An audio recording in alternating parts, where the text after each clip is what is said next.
Hello everyone.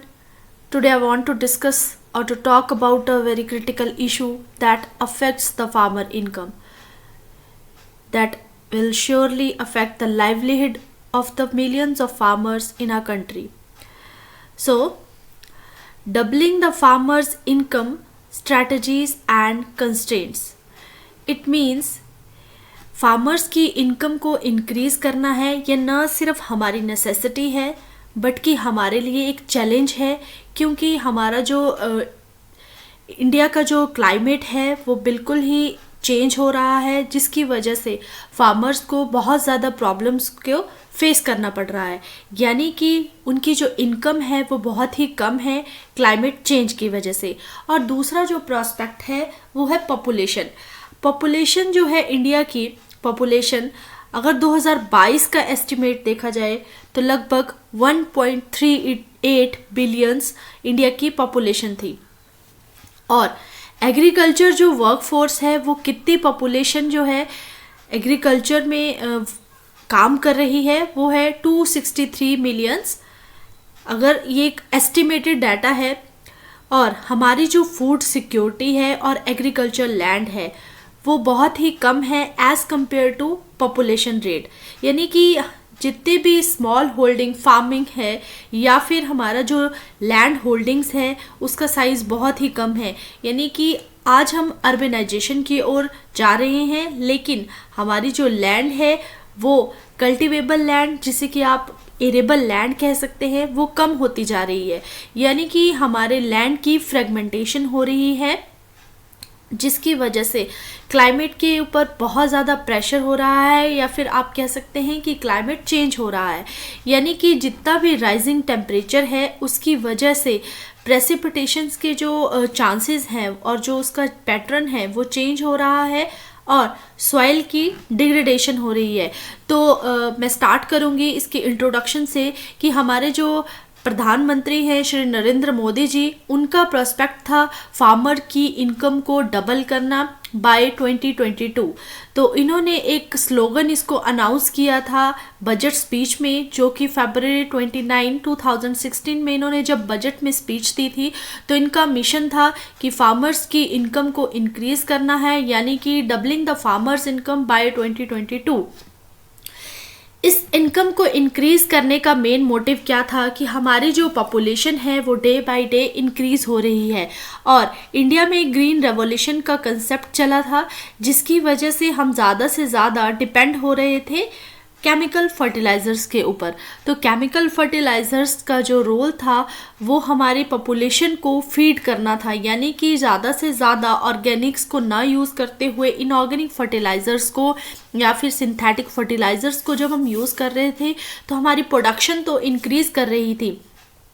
और पर हमारा जो कंट्री है वो फेस कर रहा था बहुत सारी डिजीज़ेस से, जैसे कि बात करूँ कैंसर जैसी बीमारी से। तो हमारी जो आधे से ज़्यादा पॉपुलेशन जो है कैंसर जैसी बीमारियों से या कुछ अन्य प्रकार की बीमारियों से फेस कर रहे हैं। यानी कि हमारी जो पॉपुलेशन है वो लगभग 2.55 टाइम ज़्यादा है एज़ कम्पेयर टू हमारी फूड प्रोडक्शन से।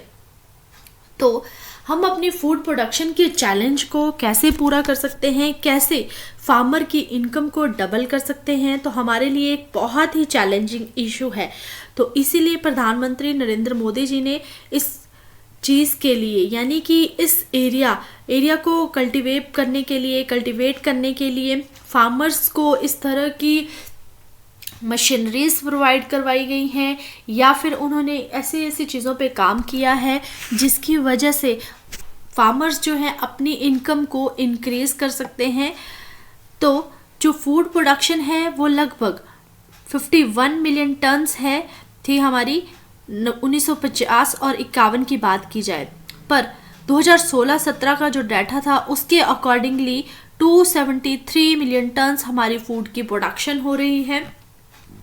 बट इतनी फूड की प्रोडक्शन होने के बावजूद भी हमारा जो फार्मर है वो फेस कर रहा है लो इनकम से। तो इस लो इनकम को कैसे इंक्रीज किया जाए, यानी कि फूड प्रोडक्शन को तो इंक्रीज कर रहे हैं, पर इंडिया को सेल्फ सस्टेन कैसे किया जाए फूड के लिए। तो ये बहुत ही इम्पॉर्टेंट एस्पेक्ट है कि हम अपनी कंट्री को फूड एक्सपोर्टिंग कंट्री कैसे बनाएं। Then agricultural households in India. Agricultural households यानी कि इसकी बात की जाए इंडिया के एग्रीकल्चरल हाउस होल्ड की, तो हमारा जो इंडियन हाउस होल्ड है वो लगभग 3,000 रुपये, यहाँ पे मैं आपको अमाउंट बता दूँ, 3,000 रुपये का जो एग्रीकल्चरल एक्टिविटीज़ से जो वो प्रोड्यूस कर रहा है वो केवल 3,000 रुपये है। और एटलीस्ट उस एक पर्टिकुलर फैमिली का एक मेंबर जो है वो सेल्फ एम्प्लॉयड होना चाहिए किसी भी एग्रीकल्चर एक्टिविटीज़ में या फिर कुछ अदर सब्सिडरी एक्टिविटीज़ में।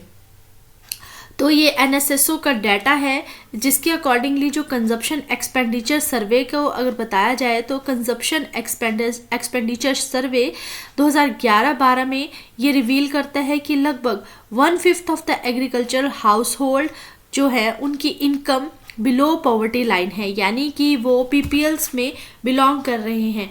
तो ये NSSO का डाटा है जिसके अकॉर्डिंगली एग्रीकल्चर हाउस होल्ड्स की इनकम को बताया जा रहा है, यानी कि हाउस होल्ड की इनकम, एग्रीकल्चर हाउस होल्ड की इनकम 2016-17 के डाटा को अगर देखा जाए तो सिर्फ 3,000 रुपये थी। 2016-17 से इस डाटा को कैसे इम्प्रूव किया जाए अप टू 2022 या फिर आने वाले दिनों में, तो इस सब के लिए हम कैसे इंपोर्ट कर सकते हैं, कैसे एक्सपोर्ट कर सकते हैं, फार्मर्स का जो स्ट्रेस है उसे कैसे कम कर सकते हैं, अपनी जो लैंड है उसे सस्टेनेबल कैसे बना सकते हैं, यानी कि सस्टेनेबल एग्रीकल्चरल प्रैक्टिसेस की तरफ कैसे जा सकते हैं। सस्टेनेबल एग्रीकल्चर प्रैक्टिसेस में बता दूं आपको, ऑर्गेनिक फार्मिंग जिसे कि आप जैविक खेती कहते हैं, कंजर्वेशन एग्रीकल्चर का बहुत ही इंपॉर्टेंट पार्ट है। दूसरा जो इसका सॉल्यूशन है वो है इरिगेशन मैनेजमेंट। अगर आप इरिगेशन को यानी कि एफिशिएंटली वाटर को यूज़ कर रहे हैं और प्रिसीजन इरिगेशन कर रहे हैं, यानी कि पर ड्रॉप मोर क्रॉप का कंसेप्ट अगर आप लेके चल रहे हैं तभी आप इरिगेशन मैनेजमेंट कर सकते हैं। तो यहाँ पर house holds average monthly income पर एग्रीकल्चरल हाउस होल्ड 2012-13 के डाटा को अगर मैं बताऊँ तो हिमाचल प्रदेश में एग्रीकल्चर से रिलेटेड जो इनकम है वो है 8,777 रुपये as compared to other countries, या आप कह सकते हैं अदर स्टेट्स। जैसे कि अगर इंडिया का टोटल हाउस होल्ड की बात की जाए तो टोटल इनकम जो रिसीव हो रही है पर हाउस होल्ड, तो वो डाटा में जो यहाँ पे दिखाया गया है वो है 6,426 रुपये। तो यानी कि इसका मतलब ये है कि हमारा जो हाउस होल्ड है उसकी इनकम बहुत ही कम है, यानी कि वो उस फैमिली को, पर्टिकुलर फैमिली को जो भी फार्मिंग कर रहे हैं उन्हें सेल्फ सस्टेन नहीं कर सकते। तो यहाँ पे फार्म हाउस होल्ड्स को बताया गया है कि हमारा जो इंडिया है, यहाँ पे इस डाटा को मेंशन किया गया है, इंडिया के डाटा को मेंशन किया गया है जिसमें कि फार्म हाउस होल्ड्स की इनकम जो है BPLs में आ रही है, यानी कि बहुत ही कम इनकम है।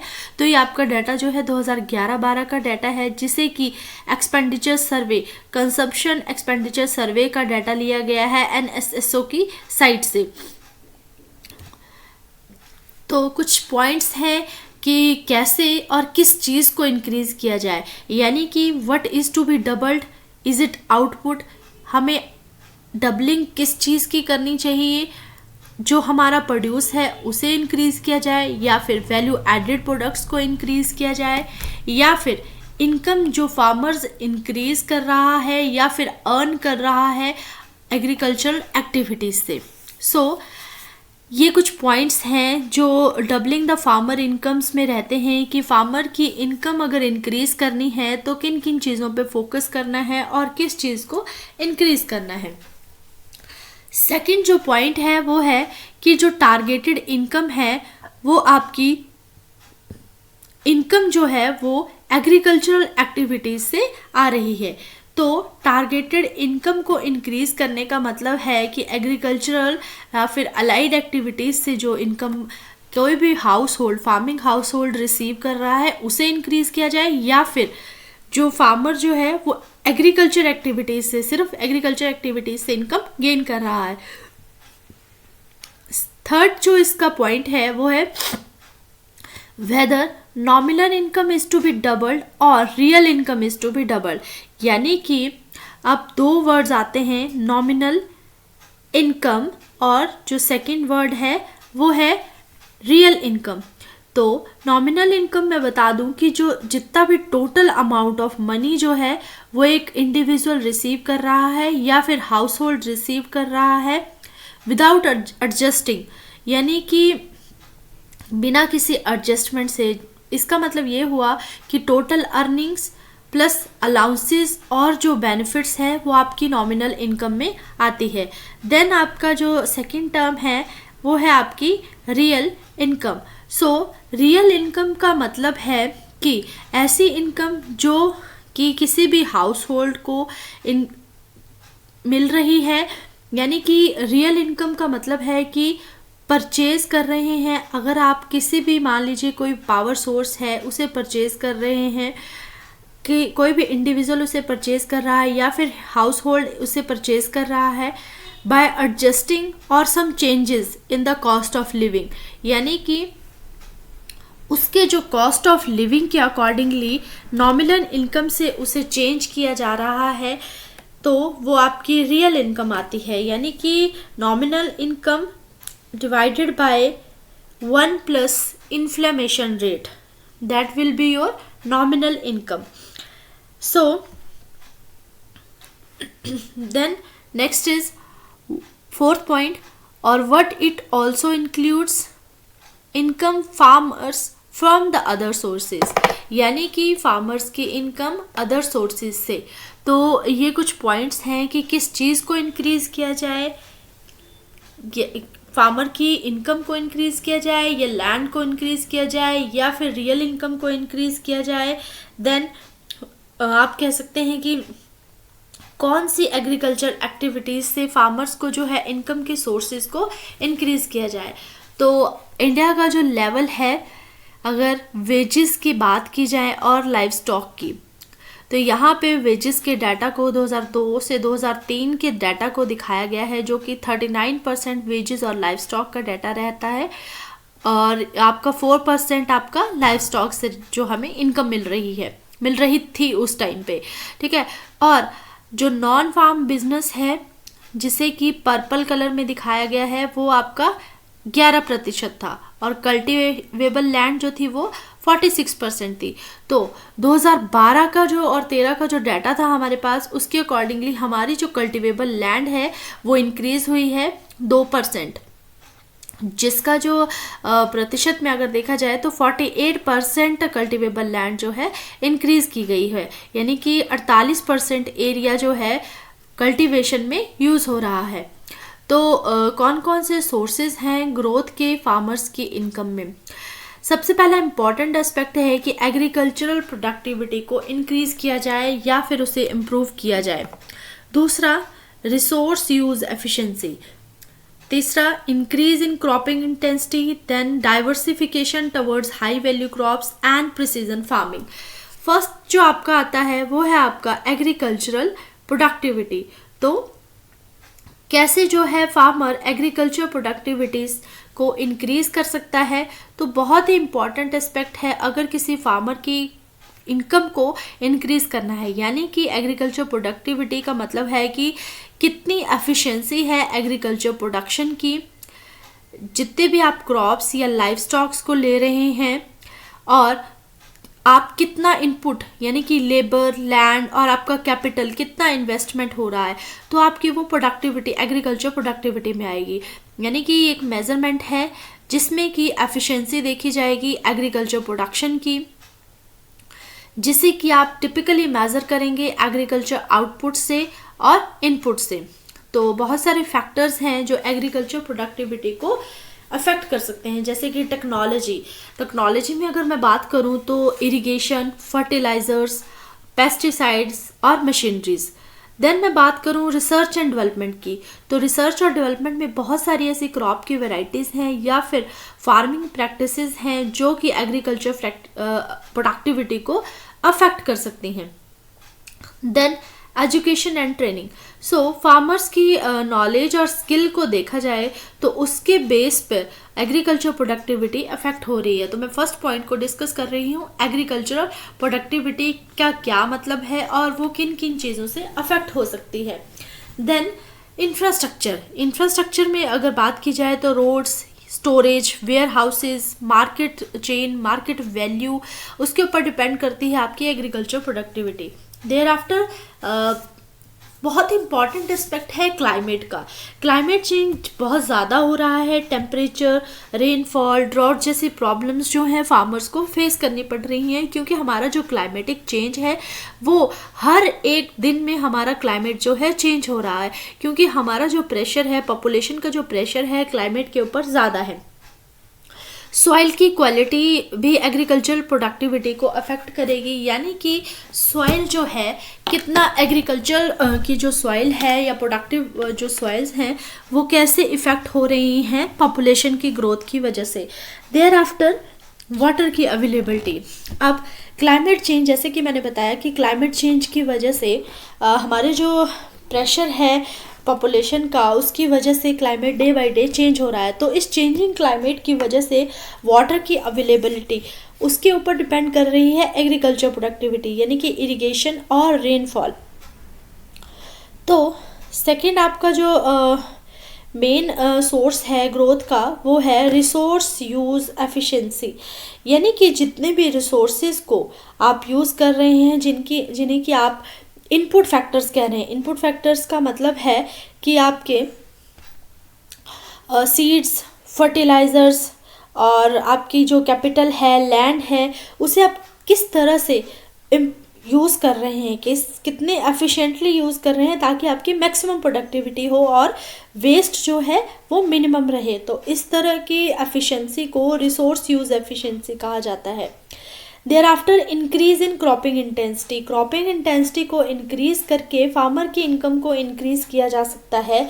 तो इस कंसेप्ट का मेन मतलब है इंक्रीज इन क्रॉप इंटेंसिटी, यानी कि क्रॉपिंग इंटेंसिटी को इंक्रीज करके किस तरह से प्रोडक्शन को इंक्रीज किया जा सकता है, कि कितनी हम नंबर ऑफ क्रॉप्स ले रहे हैं किसी एक पर्टिकुलर लैंड के ऊपर या फिर एक स्पेसिफाइड टाइम पीरियड पे। मान लीजिए आप एक ईयर में, यूजुअली आप एक ईयर की बात कर रहे हैं और आपके पास जो कल्टीवेबल लैंड है या फिर एक पर्टिकुलर लैंड एरिया है जहाँ पे आप नंबर ऑफ क्रॉप्स को ग्रो कर रहे हैं।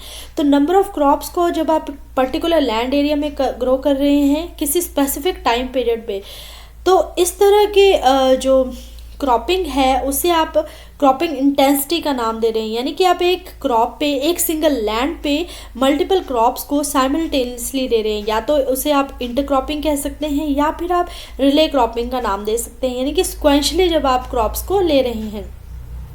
तो इन सब का मेन मोटिव ये है कि हमारी जो प्रोडक्टिविटी है, क्रॉपिंग इंटेंसिटी को अगर इंक्रीज़ किया जाए तो प्रोडक्टिविटी को इंक्रीज़ किया जा सकता है। और दूसरा कि हमारे जो रिसोर्सेज की यूटिलाइजेशन है उन्हें बेनिफिटली यूज़ किया जा सकता है और एफिशिएंटली यूज़ किया जा सकता है। देन बायोडाइवर्सिटी को भी इंक्रीज़ किया जा सकता है, मतलब कि जितने भी आप मल्टीपल क्रॉप्स को अगर ले रहे हैं तो आप इकोलॉजिकल बैलेंस को मेंटेन कर रहे हैं, यानी कि आप सस्टेनेबिलिटी की ओर जा रहे हैं और हार्मोनी क्रिएट कर रहे हैं नेचर में एक बैलेंस क्रिएट कर रहे हैं जो कि आपके इकोसिस्टम को मेंटेन कर रहा है।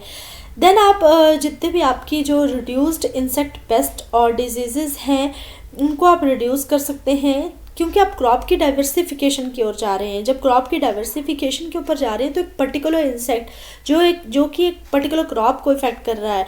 अगर मैं हड्डा बीटल की बात करूं या फिर डायमंड बैक मॉथ की बात करूं, जो कि कैबेज में बहुत ही इम्पॉर्टेंट एक इंसेक्ट है जो कि अपनी साइकिल जो है कैबेज के लीव्स में कंप्लीट करता है। तो अगर हम क्रॉप्स को इस तरह से ले रहे हैं, क्रॉपिंग इंटेंसिटी इस तरह से इम्प्रूव कर रहे हैं, तो सेकेंड ऑप्शन में वो चांस ही नहीं मिलेगा उस पर्टिकुलर एरिया में उस पर्टिकुलर इंसेक्ट को ग्रो करने के लिए, अपनी लाइफ साइकिल को कंप्लीट करने के लिए। तो हम रिड्यूस कर सकते हैं पेस्ट और डिजीज़ को। इस तरह से हम अपनी जो इनकम को इंक्रीज़ कर सकते हैं, यानी कि हर एक हाउस होल्ड जो कि फार्मिंग हाउस होल्ड है उसकी इनकम को इंक्रीज़ किया जा सकता है, हाई यील्ड ली जा सकती है आप डाइवर्सिफाई करके। जब आप क्रॉप्स की डाइवर्सिफिकेशन कर रहे हैं, जितने भी क्रॉप्स की डाइवर्सिफिकेशन की जा रही है वो या तो आप इंटरक्रॉपिंग से करेंगे या फिर रिले क्रॉपिंग से। क्रॉप रोटेशन भी एक बहुत इंपॉर्टेंट एस्पेक्ट है क्रॉपिंग इंटेंसिटी को इंक्रीज़ करने का। और अगर मैं बात करूं जैसे कि एग्रो फॉरेस्ट्री सिस्टम की, जहाँ पे आप ट्रीज़ के साथ एग्रीकल्चर लैंडस्केप्स को यूज़ कर रहे हैं, यानी कि ट्रीज़ को इंटीग्रेट कर रहे हैं आप एग्रीकल्चर लैंडस्केप्स में। तो इस तरह के सिस्टम को अगर अप्लाई कर रहे हैं, डाइवर्सिफिकेशन कर रहे हैं, तो क्रॉपिंग इंटेंसिटी को इंक्रीज़ किया जा सकता है एक एफिशिएंट वे में। देन नेक्स्ट जो आपका मेन फैक्टर आता है ग्रोथ को इम्प्रूव करने का, वो है प्रिसीजन फार्मिंग। तो प्रिसीजन फार्मिंग जैसे कि नाम से ही स्पेसिफाइड है, प्रिसीजन फार्मिंग का मतलब है कि एग्रीकल्चर को मैनेज करना है, यानी कि एग्रीकल्चरल मैनेजमेंट, जिसमें कि एडवांस टेक्नोलॉजीज़ को यूज़ किया जाएगा, जैसे कि डाटा एनालिसिस की जाएगी या फिर आप कह सकते हैं सेंसर बेस्ड मॉनिटरिंग की जाएगी, जो कि आपकी क्रॉप की यील्ड को ऑप्टिमाइज़ करेगा, जो वेस्ट होगा उसे रिड्यूस करेगा और फार्मिंग प्रैक्टिसेस को सस्टेनेबल अप्रोच की तरफ लेके जाएगा। तो ये बहुत ही इम्पॉर्टेंट है। इसमें जो ऑटोमेटेड फार्मिंग सिस्टम्स का जो कंसेप्ट है, जिसके अब रोबोटिक्स, ड्रोन या फिर ऑटोनोमस इक्विपमेंट्स रहते हैं या फिर डाटा एनालिटिक्स रहती है, उन तरह की चीज़ों को यूज़ करके आप फार्मिंग की इंक्रीज़ कर सकते हैं, इनकम को, वेस्ट को रिड्यूस कर सकते हैं, कॉस्ट को इम्प्रूव कर सकते हैं। यानी कि जो आप इनपुट कॉस्ट है उसे रिड्यूस कर सकते हैं, बट जो फार्मर जो है इनकम गेन कर रहा है उस पर्टिकुलर क्रॉपिंग से, तो उसे आप इंक्रीज़ कर सकते हैं, यानी कि इंक्रीज़ कर सकते हैं और इम्प्रूव कर सकते हैं क्रॉप की क्वालिटी को, सस्टेनेबिलिटी की तरफ अप्रोच कर सकते हैं, यानी कि एनवायरनमेंट के ऊपर कम से कम इम्पैक्ट हो क्रॉपिंग सिस्टम का या फिर क्रॉपिंग इंटेंसिटी का, क्रॉप डाइवर्सिफिकेशन का।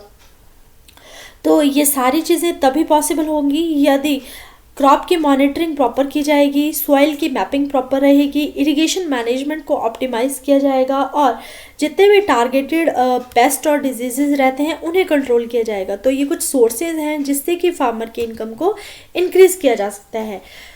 और मेजर सोर्सेज जो हैं ग्रोथ के आउटसाइड द एग्रीकल्चर, वो रहते हैं आपके shifting cultivators from farm to non farm occupations, and second is improvement in terms of trade for farmers और real prices received by the farmers. तो ये मैंने बात की थी रियल प्राइसेस की और नॉमिनल प्राइसेस की। जब इनमें इम्प्रूवमेंट हो जाएगी रियल फार्मिंग सिस्टम में या फिर रियल प्राइसेस में फार्मर का जो ऑब्टेन कर रहा है, तो ग्रोथ को इम्प्रूव किया जा सकता है। सेकंड, अगर हम कल्टीवेशन को फार्मिंग से नॉन फार्म ऑक्यूपेशंस, यानी कि जब हम नॉन फार्म ऑक्यूपेशंस की बात कर रहे हैं, तो इसका मतलब ये है कि हमें अपने जो रिड्यूस है या फिर जो हमारा जो प्रोडक्शन का रिड्यूस हो रहा है उसे कम करना है, एम्प्लॉयमेंट को जनरेट करना है आउटसाइड द एग्रीकल्चर प्रोडक्शन, यानी कि प्रोसेसिंग और मार्केटिंग की तरफ हम जा सकते हैं अपने प्रोड्यूस को लेके। तो इस तरह के सिस्टम्स को यूज़ करके और इस तरह के सोर्सेज को यूज़ करके फार्मर की इनकम को इंक्रीज़ किया जा सकता है। तो ये कुछ सोर्सेज हैं ग्रोथ के with in the agriculture sectors, जैसे कि इंक्रीज़ इन एग्रीकल्चर प्रोडक्टिविटी। तो मैंने दो सोर्सेज बताए आपको, फार्मर की प्रोडक्टिविटी या फिर आप कह सकते हैं फार्मर की एग्रीकल्चर प्रोडक्टिविटी को इंक्रीज़ करने के। या तो आप एरिया को इंक्रीज़ कीजिए जिससे कि आपको आउटपुट मिलेगी और जो कि प्रोडक्टिविटी या प्रोडक्शन की टर्म में होगी। तो ये आप तभी पॉसिबल रहेगा जब एग्रीकल्चर लैंड में इस तरह के एनहांस किया जाएगा इरिगेशन सिस्टम को या फिर टेक्नोलॉजीज़ को इम्प्रूव किया जाएगा। अच्छा सीड अगर किसी फार्मर के पास अवेल हो रहा है और बायोटेक्नोलॉजी जैसे कंसेप्ट को, जिसमें कि हम जीन्स, ऐसी जीन्स को इंट्रोड्यूस कर रहे हैं क्रॉप में जो कि क्रॉप्स की जो प्रोडक्टिविटी है या फिर यील्ड जिसे आप कह रहे हैं उसे इंक्रीज़ कर सकते हैं। तो एग्रीकल्चर प्रोडक्टिविटी को इंक्रीज़ करने के ये कुछ पैरामीटर्स हैं। तो इन पैरामीटर्स से भी फार्मर की जो प्रोडक्टिविटी है या फिर एग्रीकल्चर प्रोडक्शन है उसे इंक्रीज़ किया जा सकता है। Then improvement in total factor productivity. Total factor productivity जैसे कि आप कहेंगे TFP, तो टोटल फैक्टर प्रोडक्टिविटी बहुत ही इम्पॉर्टेंट टर्म है रिलेटेड टू आपका ग्रोथ और प्रोडक्शन को इंक्रीज करने के लिए। सो अगर एग्रीकल्चर सेक्टर में इस टर्म की बात की जाए कि एग्रीकल्चर में टोटल फैक्टर प्रोडक्टिविटी का क्या मतलब है, तो इसका मतलब ये रहेगा कि जितना भी प्रोड्यूस है या फिर जिसे आप आउटपुट कह रहे हैं वो कितना इम्प्रूव हो रहा है या फिर कितना गेन हो रहा है एफिशिएंटली जब आप इनपुट फैक्टर्स जैसे कि लेबर, कैपिटल या फिर टेक्नोलॉजीज़ का यूज़ कर रहे हैं। तो ओवरऑल एफिशिएंसी को मेज़र कर रहा है TFP, यानी कि टोटल फैक्टर प्रोडक्टिविटी। कितना इनपुट फैक्टर लगाने के बाद आपकी जो प्रोडक्टिविटी है या फिर एफिशिएंसी है, ओवरऑल एफिशिएंसी है, वो इम्प्रूव हो रही है या फिर इंक्रीज हो रही है। तो ये जो टेक्नोलॉजिकल चेंजेस हैं जो कि रिप्रेजेंट करेंगे TFP को। तो ये कुछ डाटा रिप्रेजेंट किया गया है फ्यूगले और राधन, जो कि 2015 का डाटा है, जिसमें कि एग्रीकल्चर प्रोडक्टिविटी को 2015 में इस डाटा को मेंशन किया गया था। 2004 से लेके 2012 तक का डाटा है कि इंडिया में TFP का जो कितना परसेंट है वो है 2.62%, यानी कि एफिशिएंट यूज़ ऑफ इनपुट्स जब किया गया तो आउटपुट का जो रिटर्न था, जो या फिर जिसे आप कह सकते हैं रिटर्न थी, एग्रीकल्चर प्रोडक्टिविटी थी, वो कितनी इम्प्रूव हुई। तो ये कुछ फैक्टर हैं जो कि प्रोडक्टिविटी को इम्प्रूव कर सकते हैं। Then diversification towards high value crops. तो ये मैंने बात कही थी कि अगर ज़्यादा से ज़्यादा क्रॉप्स को डाइवर्सिफाई किया जाएगा तो क्रॉप्स की प्रोडक्टिविटी को इंक्रीज़ किया जा सकता है, यानी कि ना केवल एक ही क्रॉप पे डिपेंडेंट होते हुए बहुत सारी स्ट्रैटेजीज़ को, बहुत सारी अदर क्रॉप्स को अगर एरेबल लैंड में कल्टीवेट किया जाएगा तो ना केवल प्रोडक्शन को बल्कि प्रोडक्टिविटी को, ओवरऑल प्रोडक्टिविटी को भी इंक्रीज़ किया जा सकता है। जैसे कि हाई वैल्यू क्रॉप्स जिन्हें क्या fruits, vegetables, fibres, condiments, spices और शुगर केन रहते हैं। फ्रूट्स वेजिटेबल्स की बात करूँ तो शॉर्ट ड्यूरेशंस की क्रॉप रहती हैं, तो ये क्रॉप्स जो हैं कंट्रीब्यूट कर सकती हैं टोटल क्रॉप फैक्टर में। जैसे कि यहाँ पे जो डाटा रिप्रेजेंट किया गया है वो है 44% टोटल आउटपुट को रिप्रेजेंट कर रही है। तो फार्मर की इनकम को इंक्रीज़ किया जा सकता है डाइवर्सिफिकेशन करके। क्रॉप्स की अगर डाइवर्सिफिकेशन की जा रही है, मतलब कि हम ना केवल एक ही क्रॉप कल्टीवेशन पे डिपेंडेंट हैं, बल्कि हम फॉरेस्ट्री या अदर एंटरप्राइजेज पे भी डिपेंड हो सकते हैं। Then increase in crop intensity को इंक्रीज़ करना, जैसे कि मैंने बात कही थी कि हमारे जो इरिगेशन रिसोर्सेज हैं या फिर कुछ एडवांस टेक्नोलॉजीज़ हैं, जब हम उनकी अवेलेबिलिटी करा रहे हैं एक पर्टिकुलर सीज़न में पर्टिकुलर क्रॉप के लिए, तो वो क्रॉप की इंटेंसिटी को किस तरह से इम्प्रूव कर सकते हैं। Here the sources of income growth outside the agriculture sector. तो ये कुछ सेक्टर हैं जो कि जैसे कि मैंने 2 मेजर सोर्सेज बताए थे। पहला मैंने बताया था कि एग्रीकल्चर के अलावा यानी कि नॉन एग्रीकल्चर प्रैक्टिसेस में भी जब आप इन्वॉल्व हो रहे हैं तो कैसे इनकम को इंक्रीज कर सकते हैं। तो नॉन एग्रीकल्चर प्रैक्टिसेस में आपका जनरली प्रोसेसिंग की तरफ अगर आप ध्यान दे रहे हैं, मार्केटिंग की तरफ ध्यान दे रहे हैं, ऑनलाइन ट्रेडिंग कर रहे हैं जिससे कि आपको बेस्ट प्राइसेस मिल रहे हैं, तो इस तरह की चीज़ों को जब आप यूटिलाइज करेंगे अपने फार्मिंग सिस्टम के अलावा, तो आप फार्मर की जो प्रोडक्टिविटी है या फिर उसका जो इनकम है उसे डबल कर सकते हैं उसके क्रॉप से।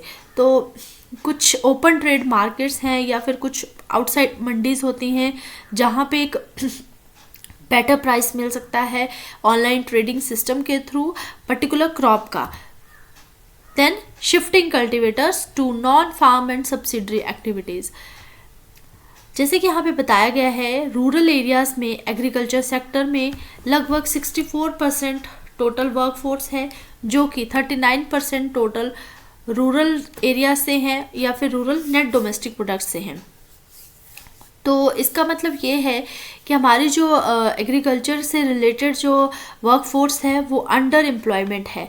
तो हम कैसे इनकम को इंक्रीज़ कर सकते हैं सब्सटेंशली? तो हम जब अपनी वर्किंग फोर्स को एग्रीकल्चर के अलावा भी अदर एक्टिविटीज़ में एंगेज करेंगे, तो इस तरीके से हम जो है फार्मर की प्रोडक्टिविटी को इंक्रीज़ कर सकते हैं towards the high value crops और biodiversification of the high value vegetable crops और अदर क्रॉप्स। यहाँ पे एक रिपोर्ट मेंशन की गई है रमेश चंद जी के द्वारा। नीति आयोग में इस रिपोर्ट को रिप्रेजेंट किया गया था कि prospects of growth in farm income through various sources. First one is the crop productivity. First source है crop productivity. Scope 3.1% और contribution crop productivity का 16.7% था लास्ट 7 ईयर्स में, और लास्ट 10 ईयर्स की बात की जाए तो 25% योगदान है क्रॉप प्रोडक्टिविटी का टवर्ड्स द एग्रीकल्चर। सो अगर रिसोर्सेज को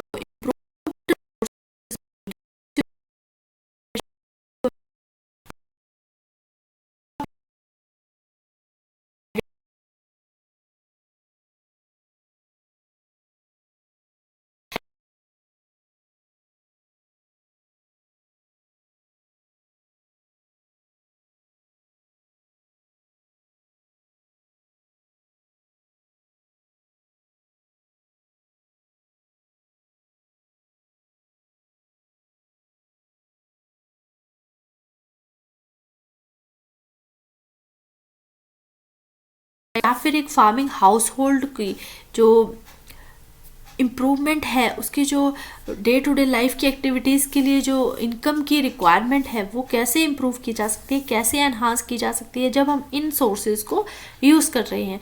तो इस डाटा से क्लियर है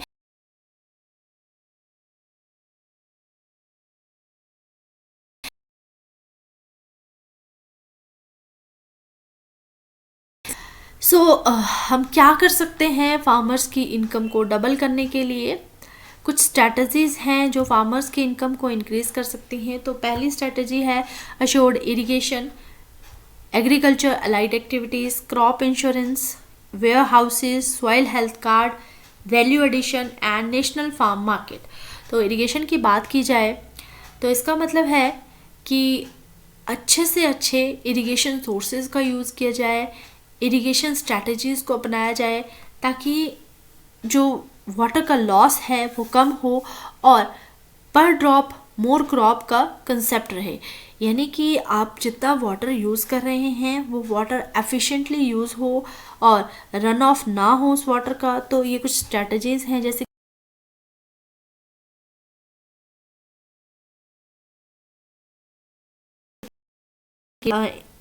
इरिगेशन से क्रॉपिंग इंटेंसिटी को और क्रॉप प्रोडक्शन को इंक्रीज़ किया जा सकता है। देन एग्रीकल्चर अलाइड एक्टिविटीज़ से भी क्रॉपिंग इंटेंसिटी और फार्मर की इनकम को डबल किया जा सकता है। दूसरा, वेयर हाउसेस को, ऐसे वेयर हाउसेस को डेवलप किया जाए ताकि जो एक्सेस में प्रोड्यूस है या फिर ऐसे कोल्ड स्टोरेज को बनाया जाए जो कि एक्सेस प्रोड्यूस है फार्मर का, जो कि वेस्ट हो रहा है, जब उसके पास वो वेयर हाउसेज अवेल होंगे तो फार्मर्स जो है ऑफ सीज़न में ज़्यादा प्रोड्यूस, जो ज़्यादा इनकम की तरफ कंट्रीब्यूट कर सकता है। तो सॉइल हेल्थ कार्ड बनाया जाए, वैल्यू एडिशन की तरफ प्रोडक्ट्स को लिया जाए, और नेशनल फार्म मार्केट में अगर ई प्राइसेस की तरफ अगर देखा जाए तो ई प्राइसेस को इंक्रीज़ करके फार्मर की जो इनकम है उसे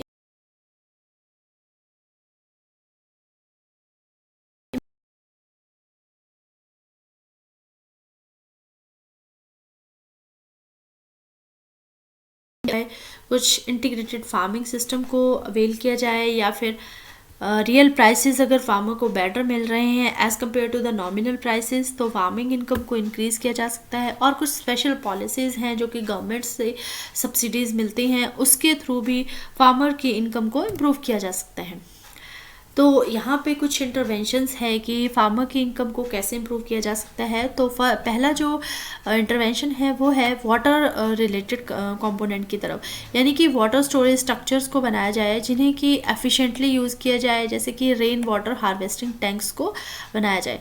देन जो फर्टिलाइज़र्स हैं उनका कम से कम यूज़ किया जाए, और वेजिटेबल्स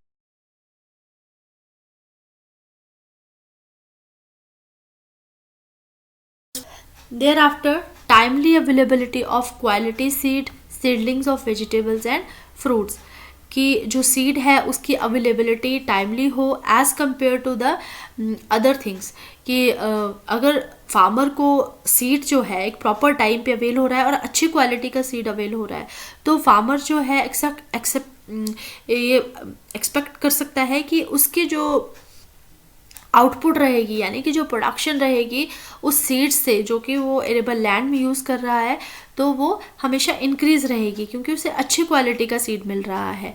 वैसा ही अगर हाई डेंसिटी प्लांटेशन की तरफ जाया जाए तो क्रॉप डाइवर्सिफिकेशन की तरफ मूव कर सकते हैं।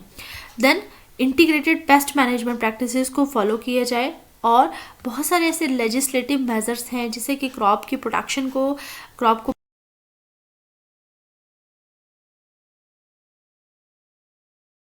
पर सब्सिडीज़ का मिलती है फार्मर को। तो इस तरह की अगर अप्रोचेस को या फिर इस तरह के इंटरवेंशंस को अगर फार्मर अपने लाइफ में लेके आ रहा है या फिर अपनी एग्रीकल्चर लाइफ में लेके आ रहा है, जैसे कि आप कह सकते हैं कि फार्मर जो है एक एग्रीकल्चर पे ही डिपेंडेंट है, तो इस तरह से फार्मर की इनकम को डबल किया जा सकता है। तो ऑनरेबल प्राइम मिनिस्टर जी का जो 7 स्ट्रैटेजीज़ थी फार्मर की इनकम को डबल करने की, वो थी कि इरिगेशन जो है by big focus on irrigation with large budgets and integrated policies, जिसका एम ये था पर ड्रॉप मोर क्रॉप। सेकंड जो मेन एस्पेक्ट था वो था provision of good quality seed, जैसे कि मैंने बताया कि अच्छी क्वालिटी का सीड अगर फार्मर को मिलेगा तो उससे वो अपनी क्रॉप को एक सस्टेन कर सकता है, बेटर प्रोडक्टिव।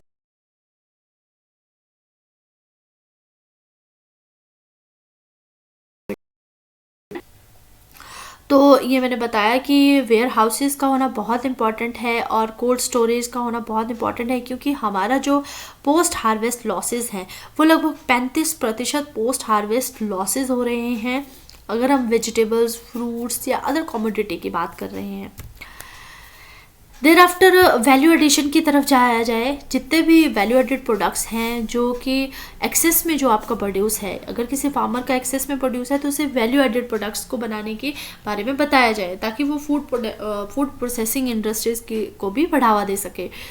देन जो फार्मर की रियल इनकम है उसे इंक्रीज़ किया जाए, और बहुत सारे ऐसे स्कीम्स हैं जिससे कि कॉस्ट, जैसे कि प्रधानमंत्री फसल बीमा योजना, जो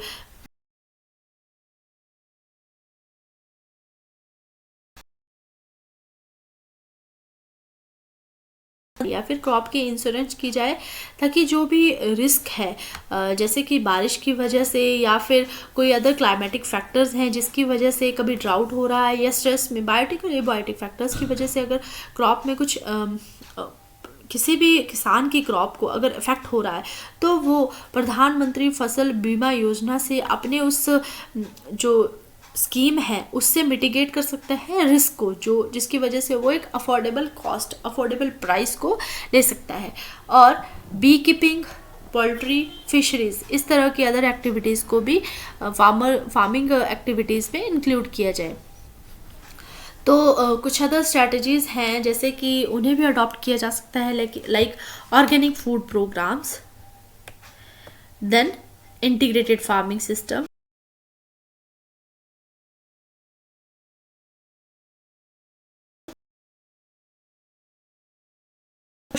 फॉर्मेशन ऑफ एफपीओज।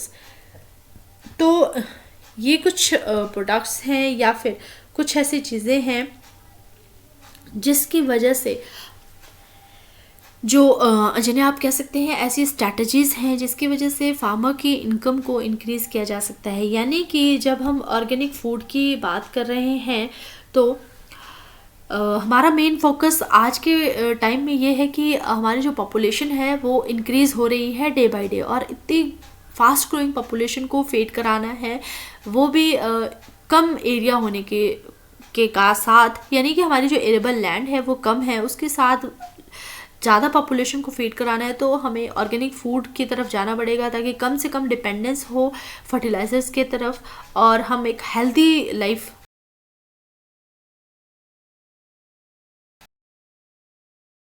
एफपीओ एक ऐसी ऑर्गेनाइजेशन रहती है जिसे कि आप फार्मर प्रोड्यूस ऑर्गेनाइजेशन भी कहते हैं, जो कि कलेक्टिवली काम करते हैं। जो भी प्रोसेसिंग होगी या प्रोड्यूस निकलेगा या फिर मार्केट का जो भी प्रोडक्ट रहेगा और किस तरह से बार्गेनिंग करनी है, तो उनके पास वो सारी पावर होती है कि वो अपनी एफपीओ को प्रॉफिट की तरफ ले जा सकते हैं, यानी कि फार्मर की इनकम को इंक्रीज़ कर सकते हैं, प्रोडक्टिविटी और एफिशिएंटली इंक्रीज़ कर सकते हैं, कॉस्ट को रिड्यूस कर सकते हैं, और जो प्रॉफिटेबिलिटी है उसको इम्प्रूव कर सकते हैं। देन मार्केट को एक ऐसा एक्सेस प्रोवाइड करवा सकते हैं जिसकी वजह से स्टेबिलिटी आ जाएगी। तो ये सारे का सारा जो एफपीओ का मेन रोल है वो है सस्टेनेबल एग्रीकल्चर की तरफ। सो अश्योर्ड इरिगेशन में जैसे मैंने बताया, चेक डैम्स, वाटर हार्वेस्टिंग कर सकते हैं जिसमें कि वाटर का लॉस मिनिमम होगा, और micro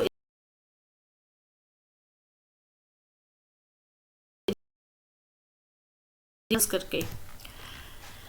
so it is a holistic approach to increase the farmer income, यानी कि अगर हम माइक्रो एंटरप्राइजेस की तरफ देख रहे हैं या फिर सॉइल सैम्पलिंग प्रॉपर कर रहे हैं और क्वालिटी सीड को ले रहे हैं या फिर वैल्यू एडिशन की चेन की तरफ जा रहे हैं, मार्केटिंग को देख रहे हैं, तो इन सारी चीज़ों को अगर ध्यान में रख रहे हैं तो फार्मर की इनकम को बड़े आसानी से इंक्रीज़ किया जा सकता है। तो यहाँ पे डाटा बताया गया है कि जब इरिगेशन सिस्टम को इम्प्रूव किया गया, यानी कि ड्रिप इरिगेशन सिस्टम को जब वेजिटेबल्स में यूटिलाइज किया गया, तो किस तरह से यील्ड और वाटर सेविंग हुई। So increase in yield and water saving due to drip irrigation in vegetables. So यहाँ पे कुछ क्रॉप्स बताई गई हैं जैसे कि पोटैटो,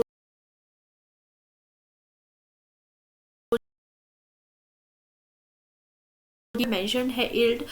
तो और जब कन्वेंशनल मेथड से वाटर को यूज़ कर रहे थे, यानी कि फ्लडिंग कर रहे थे, तो कितनी यील्ड थी, और यहाँ पे यील्ड का इंक्रीज़ बताया गया है लगभग 15% पोटैटो में, 10% चिल्ली में, 9% पी में, ब्रिंजल में 31% और कैबेज में 12%। तो वाटर सेविंग आपकी कितनी हुई। तो ये जो डाटा है इससे ये पता चल रहा है हमें कि हम कैसे यील्ड को इम्प्रूव कर रहे हैं और साइड बाय साइड वाटर को भी सेव कर रहे हैं। तो ये डाटा जो है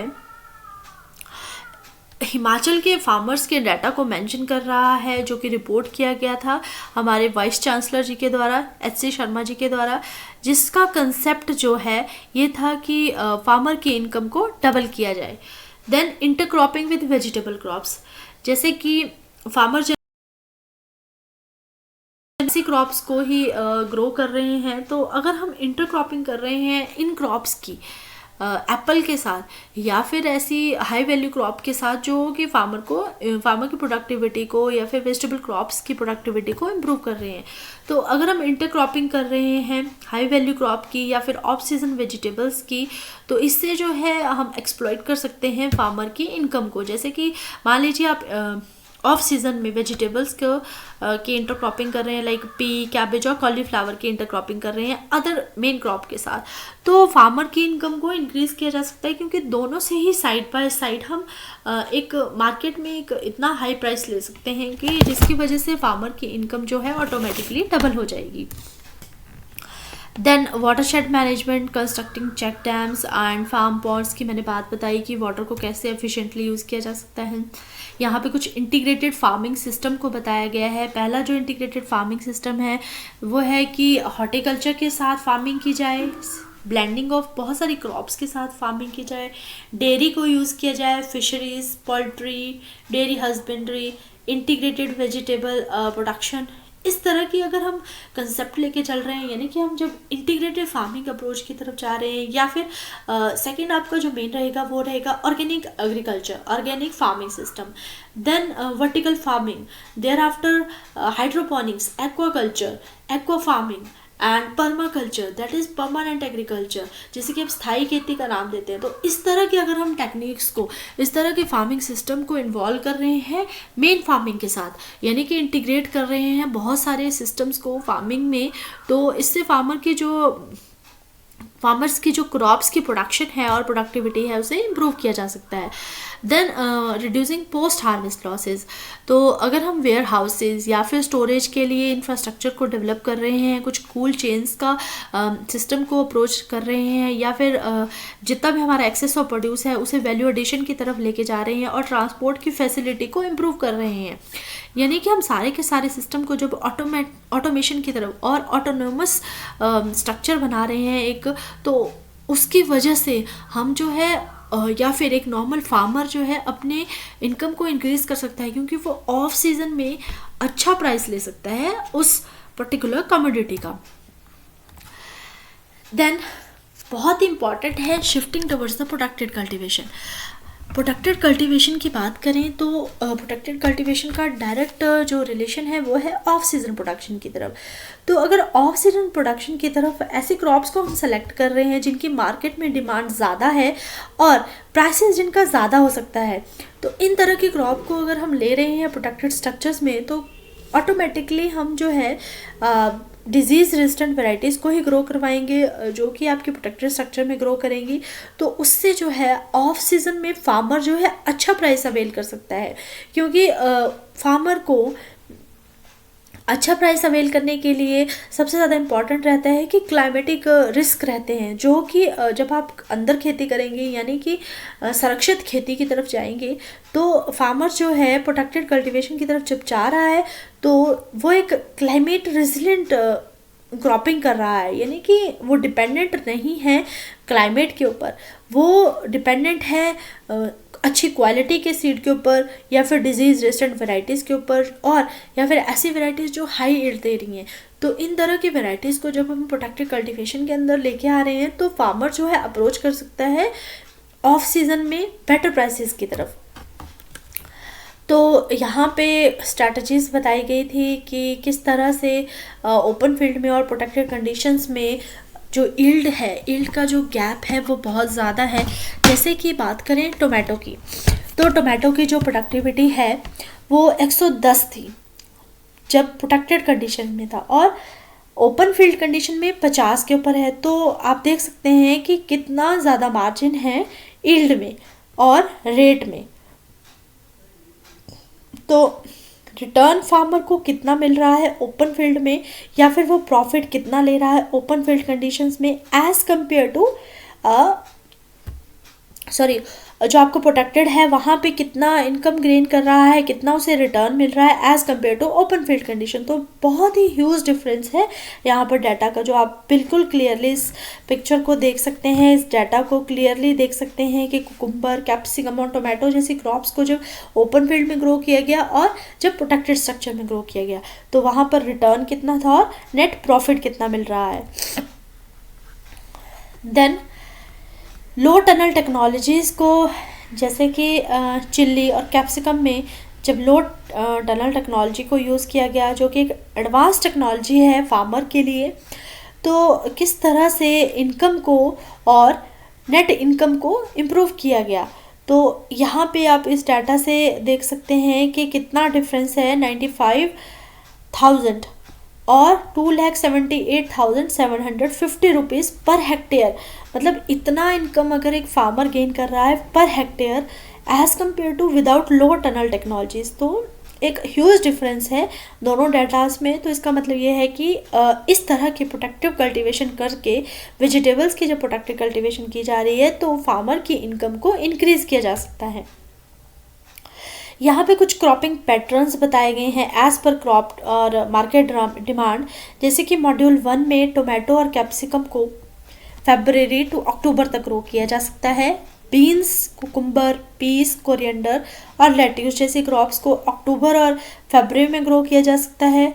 tomato, capsicum, cucumber February to October में ग्रो किया जा सकता है। और टोमेटो और कैप्सिकम को अगर ऑफ सीज़न में देखा जाए तो अक्टूबर टू फरवरी से ऑफ सीज़न में भी लिया जा सकता है। यानी कि एक आप बात कर रहे हैं नॉर्मल सीज़न की और एक बात कर रहे हैं क्रॉपिंग पैटर्न की, जो कि एक डिफरेंट और इम्प्रूव्ड क्रॉपिंग पैटर्न है, जो कि ऑफ सीज़न के लिए मार्केट डिमांड को की तरफ जा रहा है। तो इस तरह से भी क्रॉपिंग सिस्टम को या फिर क्रॉपिंग पैटर्न को इम्प्रूव करके मार्केट की डिमांड के अकॉर्डिंगली इम्प्रूव्ड यील्ड ले सकते हैं और इंक्रीज्ड इनकम कर सकते हैं।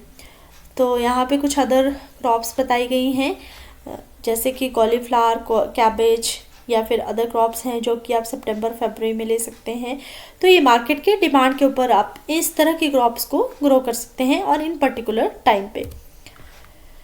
यहाँ पे कुछ और क्रॉप्स बताई गई हैं फरवरी टू जून, जैसे कि बीन, कॉलीफ्लावर, ओकरा, कैबेज, इस तरह के क्रॉप्स को ले सकते हैं। अब हिल्स की बात की जाए तो हिल्स में क्या रहता है कि एक सिंगल ग्रोइंग सीज़न रहता है और लिमिटेड सीज़न रहता है, तो ज़्यादा चांसेस होते हैं कि एक ही तरह का क्रॉपिंग सीक्वेंस फॉलो किया जाए। बट जैसे ही इनकम इंक्रीज़ हो जाएगी कल्टीवेशन करके या वेजिटेबल क्रॉप्स की कल्टीवेशन करके, तो जो बेसिन्स का एरिया होता है, जैसे कि मान लीजिए एप्पल का ऑर्चर्ड है, तो वहाँ पे क्रॉपिंग इंटेंसिटी को इंक्रीज़ किया जा सकता है, मतलब कि साइड बाय साइड उसके बेसिन्स में अदर क्रॉप्स को भी ग्रो किया जा सकता है। तो उससे क्या होगा कि एक क्रॉप से तो आपको इनकम मिल रही है और दूसरी क्रॉप जो है वो भी आपको इनकम प्रोवाइड करेगी। यानी कि एक ही टाइम पीरियड में दो क्रॉप से क्रॉपिंग इंटेंसिटी का कंसेप्ट फॉलो करके दो तरह की फसलों से इनकम को रेज किया जा सकता है। Then timely availability of quality seed और सीड प्रोसेसिंग की तरफ अगर हम जा रहे हैं तो कैसे फार्मर की इनकम को इम्प्रूव किया जा सकता है। यहाँ पे हनी बी कीपिंग को बताया गया है कि अगर हनी बीज़ को अगर हम 5 से 6 हनी बीज़ को कॉलोनीज़ को रख रहे हैं 1 हेक्टेयर एरिया में, तो प्रोडक्शन को इम्प्रूव किया जा सकता है, क्योंकि ये पॉलिनेशन को की ओर बढ़ावा देंगे, यानी कि एक इफेक्टिव पॉलिनेशन की तरफ जाएंगे। तो इस तरह से अगर हम मतलब अदर एक्टिविटीज़ भी कर रहे हैं, यानी कि हम एक ऐसा कल्चरिंग कर रहे हैं, एक ऐसा सिस्टम डेवलप कर रहे हैं जिसमें कि हम अपने इकोसिस्टम को सस्टेन कर रहे हैं, यानी कि सस्टेनेबल अप्रोच की तरफ जा रहे हैं, तो उससे फार्मर की इनकम को इम्प्रूव किया जा सकता है।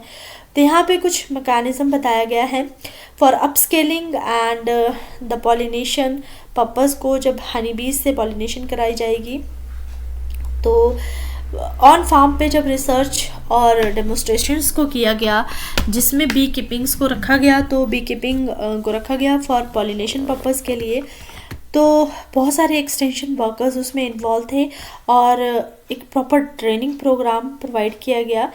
जैसे कि हनी बीज को एप्पल की पॉलिनेशन के लिए यूज़ किया गया, तो इससे क्या हुआ कि प्रेशर कम हो गया पॉलिनेशन का एक मैनुअल पॉलिनेशन की तरफ, और जो इनकम थी और जो यील्ड था वो ज़्यादा अप्रोच हुआ।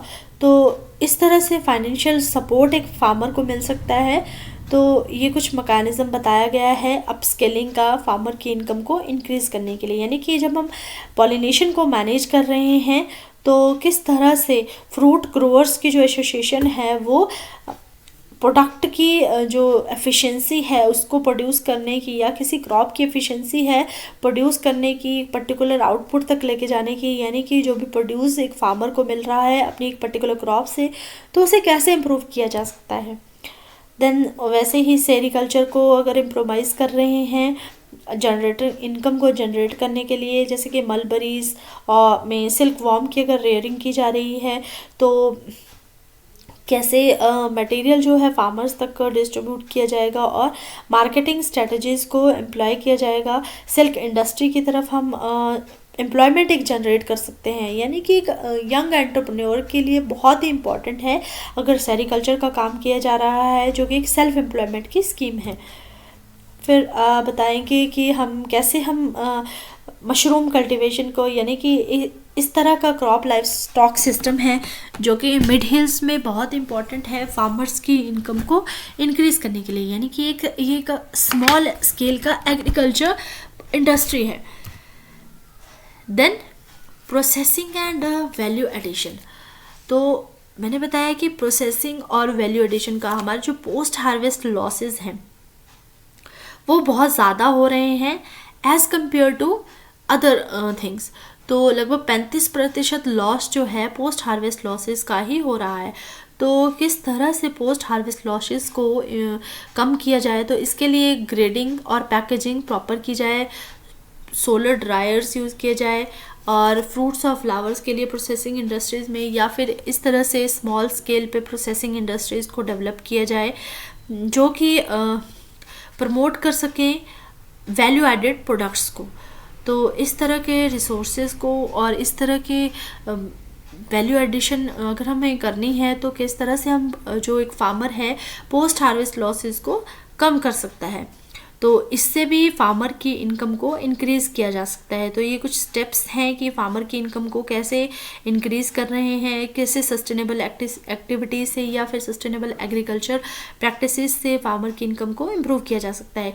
ये जो कंसेप्ट है वैल्यू एडिशन का, ये आपका रहता है मार्केट एक्सेस में, यानी कि मार्केट का इम्प्रूव्ड इंफ्रास्ट्रक्चर होगा और एक पॉलिसी सपोर्ट रहेगी, सब्सिडीज़ मिलेगी बहुत सारे चीज़ों के ऊपर किसी फार्मर को, तो उससे कैसे डायरेक्ट इनकम का जो है एक सपोर्ट हो सकता है। तो गवर्नमेंट के बहुत सारे इनिशिएटिव्स रहे हैं जैसे कि प्रधानमंत्री किसान सम्मान निधि और सॉइल हेल्थ कार्ड स्कीम्स जो हैं, प्रधानमंत्री फसल बीमा योजना जिसमें कि क्रॉप की इंश्योरेंस की जाती है, और ई नाम जो कि नेशनल एग्रीकल्चर मार्केट है जिसे कि आप ऑनलाइन एग्रीकल्चर प्लेटफॉर्म का नाम भी देते हैं। तो और एक और आपकी जो बहुत इम्पॉर्टेंट है वो है राष्ट्रीय कृषि विकास योजना जो कि एग्रीकल्चर डेवलपमेंट प्रोग्राम जिसमें किया जाता है। तो ये कुछ स्कीम्स हैं, गवर्नमेंट के इनिशिएटिव्स हैं जिसकी वजह से फार्मर जो है रिस्क से अपनी क्रॉप को बचा सकता है। तो यहाँ पे सोलर ड्राइंग का है और कॉस्ट ऑफ कल्टीवेशन को कैसे कम कर सकते हैं अगर हम ऑर्गेनिक फार्मिंग की तरफ जा रहे हैं, यानी कि अगर एक किसी फार्मर को प्रॉपर कल्चरल ऑपरेशंस का पता होगा, जैसे कि कितना सीड है उसको किस तरीके से यूज़ करना है, कितने डेप्थ पे यूज़ करना है, कितने फर्टिलाइज़र्स को यूज़ करना है, और किस किस तरह के जो ऑपरेटेड मशीनरीज हैं उन्हें कैसे यूज़ करना है, और वर्मी कंपोस्ट, FIM या कुछ बायो फर्टिलाइज़र्स हैं उनकी कैसे प्रमोशन करनी है जो कि केमिकल फर्टिलाइज़र्स के ऊपर डिपेंडेंस को कम करते हैं। तो इन तरह के अगर टेक्निक्स को यूज़ किया जा रहा है, या फिर आप कह सकते हैं मल्चिंग जैसे सिस्टम को अगर कोई फार्मर अपने क्रॉप में लेके आ रहा है या फिर फील्ड में लेके आ रहा है, तो उससे क्या होगा कि इरिगेशन की जो रिक्वायरमेंट होगी वो कम हो जाएगी और वाटर का लॉस कम होगा। तो ऑटोमेटिकली जो एक फार्मर है कॉस्ट ऑफ कल्टीवेशन को रिड्यूस कर सकता है। Thereafter zero budget natural farming. Zero budget natural farming जो है सुभाष पालेकर जी के द्वारा दी गई थी। तो एक ऐसी अप्रोच है जिसमें कि काऊ डंग को यूज़ किया जाएगा, काऊ यूरिन को यूज़ किया जाएगा, और जिससे कि प्रोडक्शन कॉस्ट को कम कर सकते हैं और फार्मर की इनकम को इम्प्रूव कर सकते हैं। तो ये एक ब्रांडिंग है नेचुरल रिसोर्सेज की, नेचुरल फार्म प्रोड्यूस की। तो जैसे कि जीवा अमृत को भी नेचुरल और zero budget farming natural farming में यूज़ कर सकते हैं। ये इंस्टीट्यूशनल सपोर्ट्स हैं, कुछ रिपोर्ट्स हैं, रिफॉर्म्स की गई हैं जिससे कि फार्मर की इनकम को इम्प्रूव किया जा सकता है। तो यहाँ पे आप देख सकते हैं फार्म मैकेनाइजेशन का बहुत इम्पॉर्टेंट रोल है जो कि लेबर कॉस्ट को बिल्कुल रिड्यूस करेगा, और बहुत सारे क्रॉप इंश्योरेंस स्कीम्स हैं। Then implementation plan. तो ऑब्जेक्टिव क्या है डबलिंग फार्मर इनकम का? Through proper implementation of different agencies which are involved in convergence of various agencies. तो अगर प्रॉपर प्लानिंग रहेगी किसी भी चीज़ की या फिर किसी भी प्लान को अगर प्रॉपरली इम्प्लीमेंट किया जाएगा तो उससे फार्मर का जो लॉस है बहुत सारी रिस्क की वजह से, तो उसको जो है रिड्यूस किया जा सकता है। तो बहुत ही क्लियर ऑब्जेक्टिव रहता है एक टाइमलाइन के साथ, जिससे कि बहुत सारे रिसोर्सेज को अगर एलोकेट कर रहे हैं और प्रॉपर मॉनिटरिंग कर रहे हैं, इवैल्यूएशन कर रहे हैं, और जितना भी पोटेंशियल रिस्क है और बहुत सारी जो मिटिगेशन स्ट्रेटजीज़ हैं उनको आइडेंटिफाई कर रहे हैं, तो फार्मर की इनकम को इम्प्रूव किया जा सकता है। यहाँ पे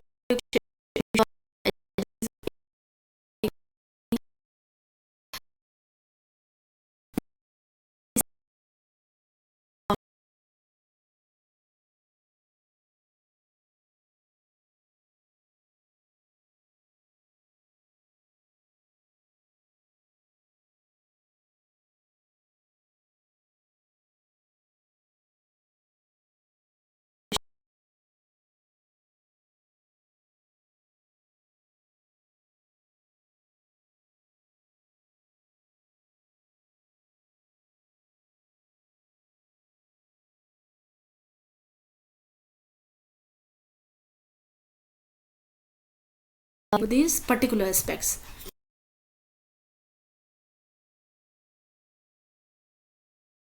Technology transfer, availability of implements, bringing the implements and technologies to small and marginal farmers, then improving infrastructural facilities in rural areas for repair and maintenance, problem based interventions. तो इस तरह की टेक्नोलॉजीज़ को या फिर इस तरह की मशीनरीज़ को यूज़ किया जाए जिससे कि जो इम्प्लीमेंट्स हैं उन्हें फार्मिंग सिस्टम में या फार्मर्स को अवेल करवाया जाए, ताकि एक फार्मर जो है अच्छे से अपने जो फार्मिंग एरिया है या फिर एरेबल लैंड है, जो भी उसकी कल्टिवेबल लैंड है, उससे इम्प्रूव्ड रिसोर्सेज को यूज़ करके और लेबर कॉस्ट को रिड्यूस करके या फिर आप कह सकते हैं इनपुट रिसोर्सेज को कम से कम यूज़ करके प्रोडक्शन एफिशिएंट एक प्रोडक्शन ले सकता है. तो यहाँ पे बता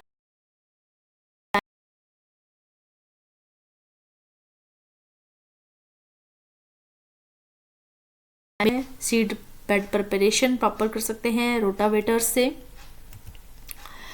improved sowing practices like raised bed, ridge furrow bed, zero tillage activities या फिर मैकेनाइज्ड राइस ट्रांसप्लांटर्स यूज़ कर सकते हैं. तो इससे भी जो फार्मिंग इनकम है या फार्म इनकम है उसे इम्प्रूव किया जा सकता है. तो यहाँ पे इम्प्रूवमेंट बताई गई है 25 to 35%. जब इस तरह की जो सोइंग प्रैक्टिसेस है जिन्हें कि आप इम्प्रूव्ड सोइंग प्रैक्टिसेस कहते हैं, तो इन्हें जब क्रॉपिंग सिस्टम में इम्प्लीमेंट किया जाएगा किसी भी फार्मर के द्वारा, तो वो जो है अपनी इनकम को इंक्रीज़ कर सकता है. Then mechanized methods of weeds and pest control, mechanized harvesting और better crop residue management by machines. तो ओवरऑल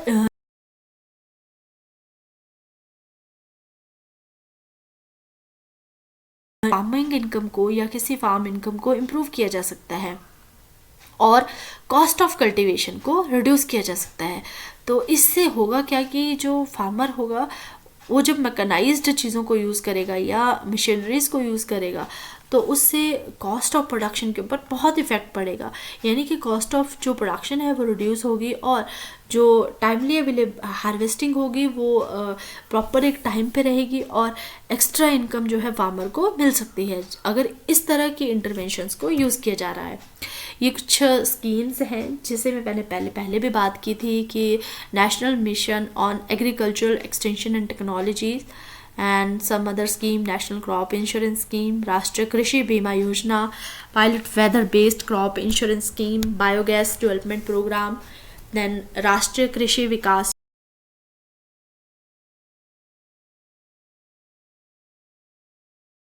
on sustainable agriculture, प्रधानमंत्री कृषि सिंचाई योजना एंड एग्रीसनेट. तो ये कुछ सेंट्रल से स्पॉन्सर्ड स्कीम्स हैं जिसका जो बेनिफिट है वो फार्मर ले सकता है अगर उसे अपनी इनकम को इंक्रीज़ करना है. तो कुछ प्रोडक्शन गैप्स हैं या फिर कुछ प्रोडक्टिविटी गैप्स हैं वो मैं डिस्कस करना चाहूँगी कि जितने भी कॉस्ट है जैसे कि सीड की कॉस्ट या फर्टिलाइज़र या इरिगेशन स्ट्रैटेजीज से रिलेटेड अगर बात की जाए तो उनकी कॉस्ट जो है डे बाय डे इंक्रीज़ हो रही है और फार्मर जो है मिनिमम प्राइस सपोर्ट उसे मिल रहा है. तो इससे हो क्या रहा है कि मार्केट वो एक जो गैप है प्रोडक्टिविटी का जो गैप है उसे मेंटेन नहीं कर पा रहा है. और जैसे कि मार्केट में इंफ्रास्ट्रक्चर की नॉन अवेलेबिलिटी है, बहुत सारे कोल्ड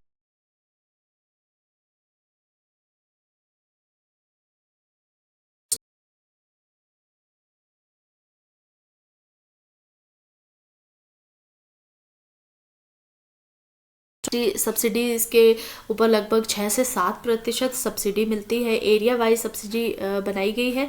तो गैप है कहीं ना कहीं बहुत सारे बायोटिक फैक्टर्स का, कुछ इंफ्रास्ट्रक्चर से रिलेटेड फैक्टर्स का और इनपुट फैक्टर्स का. जैसे कि कॉस्ट का जो मेन फैक्टर है वो कॉस्ट है जिसकी वजह से फार्मर जो है एक बेटर इनकम गेन नहीं कर पा रहा है.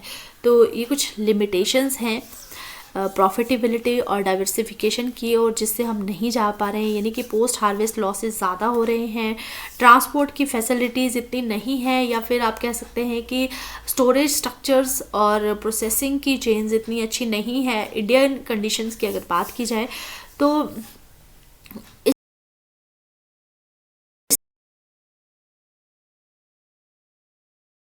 यानी कि उस गैप को कंप्लीट करना और उस गैप को कम्बट करना बहुत ही मुश्किल हो रहा है। तो ये कुछ लिमिटेशंस हैं जो क्रॉप प्रोडक्टिविटी को या प्रॉफिटेबिलिटी की ओर जो है हमें नहीं लेके जा पा रही हैं।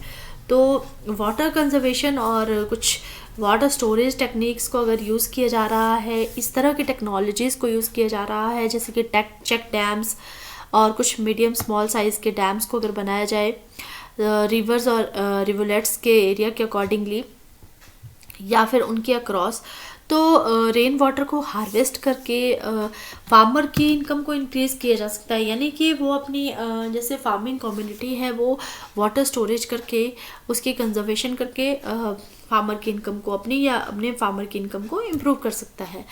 तो ये कुछ इंफ्रास्ट्रक्चर प्रोग्राम है जैसे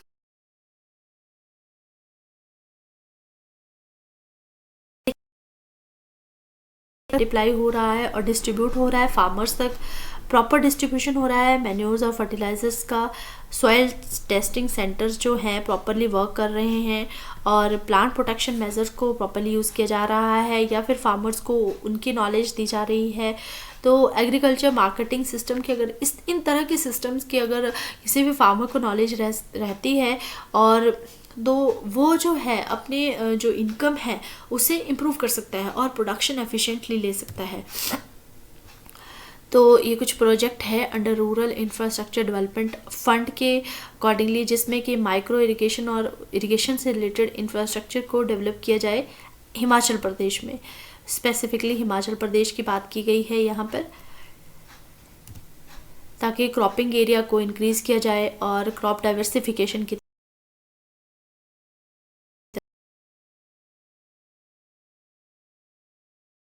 then Rajiv Gandhi micro irrigation schemes, ये इरिगेशन से रिलेटेड स्कीम्स हैं। मुख्यमंत्री किसान एवं खेतीहर मजदूर जीवन सुरक्षा योजना। Then establishment of centres of excellence for vegetable nursery production बहुत इंपॉर्टेंट है। सीओई का जो एस्टेब्लिशमेंट की जाए ताकि उससे जो है एफपीओज बनाए जाए और उस स्ट्रक्चर को सस्टेन किया जाए। देन उत्तम चारा उत्पादन योजना, many other schemes related with the agriculture, economics and statistic extension and farmers training, soil and water conservation and organic farming। तो ये कुछ स्कीम्स हैं जिससे फार्मर जो हैं एक अच्छी नॉलेज जो है गेन कर सकता है रिगार्डिंग द प्रोडक्शन। तो फार्मर डबलिंग फार्मर इनकम का जो कंसेप्ट है तो बहुत ही इम्पॉर्टेंट कंसेप्ट है रिगार्डिंग द फार्मर्स।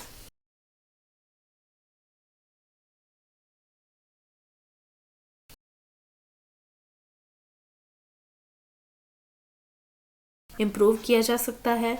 तो यहाँ पे बहुत सारे रिसर्च एंड डेवलपमेंट इंस्टीट्यूशन हैं जो इन चीज़ों से डील कर रहे हैं, क्योंकि बहुत एक चैलेंज है हमारे फार्मर के पास कि वो एग्रीकल्चर प्रोडक्टिविटी को कैसे इम्प्रूव करे, कैसे रिसोर्सेज को एफिशिएंटली यूज़ करे और डाइवर्सिफिकेशन की तरफ जाए या फिर आप कह सकते हैं वैल्यू एडिशन की तरफ जाए।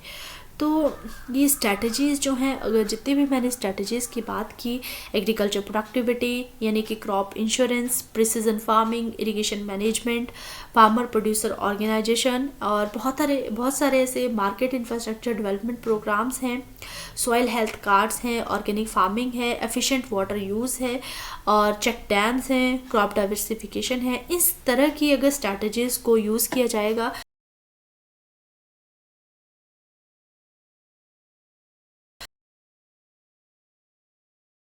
इनकम को एक्सपेक्टेड कर सकते हैं हम 100% इनकम को एक्सपेक्ट कर सकते हैं कि वो इनकम जो है वो इंक्रीज़ होगी। तो चैलेंजेस और हमारे पास बहुत सारे चैलेंजेस हैं क्योंकि क्लाइमेट चेंज हो रहा है और वेदर की जो कंडीशंस हैं वो चेंज हो रही हैं। तो जितने भी मैंने बात की कि जितने भी अच्छे से अगर रिसोर्सेज को यूज़ किया जा रहा है और कम से कम डिपेंडेंस है मार्केटिंग कम से कम डिपेंडेंट रह रही है सिस्टम की किसी सिंथेटिक्स के ऊपर, तो इस तरह से इन स्ट्रैटेजीज़ को इम्प्लाई कर सके या फिर इस तरह के चैलेंजेस से इंडिया के जो फार्मर हैं उनकी इनकम को डबल किया जा सकता है और इंश्योर किया जा सकता है एक सस्टेनेबल और prosperous agriculture sector. Thank you everyone.